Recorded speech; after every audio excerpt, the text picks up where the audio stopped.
We've been working on this project for a few weeks now, so I just want to review a couple of things that we talked about from the beginning. If you remember, we started off by talking about the elements of art in the painting. Just like chefs need ingredients to make meals, art needs elements to make up the artwork. So if you remember, we have lines showing lots of movement, different kinds of lines, giving us texture, which is another element of art. So line, the texture is how the paint on the real painting looks, how it feels, and we're trying to replicate that by making our scratchy broken lines. We have shape. We're going to talk about that today with the shapes of the houses. We have circular moon and stars. We have organic shapes like the cypress tree, tower. Then we have color, light blues, dark blues, whites, yellows, and value, the lights and darks. Like I said, light blues and dark blues. And then last but not least, we always want to remember that there's always spacing. We have the spacing between the different stars, trying to spread them out. We have spacing between the church steeple, which we'll draw today, and the cypress tree. And the fact that it is moved back on the page, looking like it's further back in space rather than being big and up close. The cypress tree is really big because it's in the foreground. The stars, the sky, that's all in the background when we talk about spacing.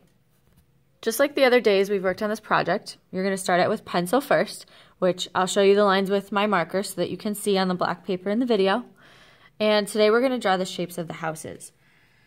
So the church steeple is going to be the hardest, but for the most part, if you're having a hard time with this, you can really just draw some squares with triangles on top.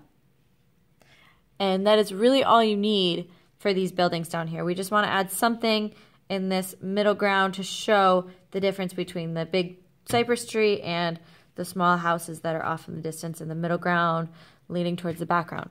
So squares and triangles are just fine. If you want to make it a little more realistic, the painting's kind of messy in this area, but the church definitely does have a lot of components to it. The basic way I can simplify it is that it looks like two houses put together.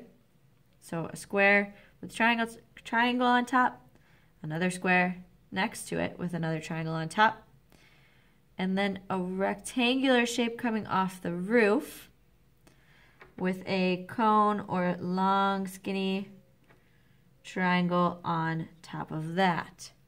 Then I just drew a line here to connect them, making it look like one big building. You can add doors if you want, make it really detailed. Other than that, just add a couple more houses. If you know how to draw a cube, even better. You can draw a cube with maybe a triangle on top, or you can just stick with squares or rectangles with triangles on top of those to add your houses. Whatever your ability is, stick with that. As long as you have something down here, you're in the clear.